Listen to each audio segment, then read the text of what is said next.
action. Okay. Welcome to WNTE Mansfield. I'm Vanessa Roshak, and today I'm here with Mike Noon. He is a local actor in the Bradford County area where we're from. So, first question I have for you today is, how often do you use social media? Probably daily. I'm a retired person, so I have more time in the morning than most people. And I'll fire up the computer, look at certain news sites, usually the wire services like Reuters and AP and all that sort of stuff, because I've come to dislike television for news, and I think I get better information in it. So that's kind of how so I'm a daily user, but sparingly, can I say that? Yeah. Because it can get too much. Oh, definitely. Just sort of waste the whole morning on that. Yeah, what I've had to do is I've had to put time limits on it so that I'm only allowed to spend maybe 30 minutes on Facebook, Instagram. So next one I have for you is, how do you protect your privacy when using social media?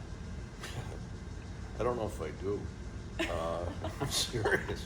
Well, first of all, I'm very careful. I'm getting a little wary of trying to even put anything that's political or religious or anything of that flavor, because you don't know who's going to see it and what they might want to do about it. A lot of people did this when Facebook first came up.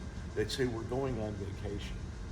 Oh, yeah. And it didn't take too long for pretty savvy crooks to know a house would be empty. And you live rural, and I do too. Yeah. And you don't do that. You tell everybody when you get back. One of the things that I kind of dislike about it is just how quickly these algorithms pick up on what you're looking at. Oh my gosh. What did I buy? I bought a vest, a pretty nice wool vest, a dressy thing. And my goodness gracious, I mean, there's a half a dozen pretty high-end men's clothing companies who all of a sudden have my number, and they're in there and they pop up, and I don't go to them. I find it annoying. So I'm cautious about that anymore.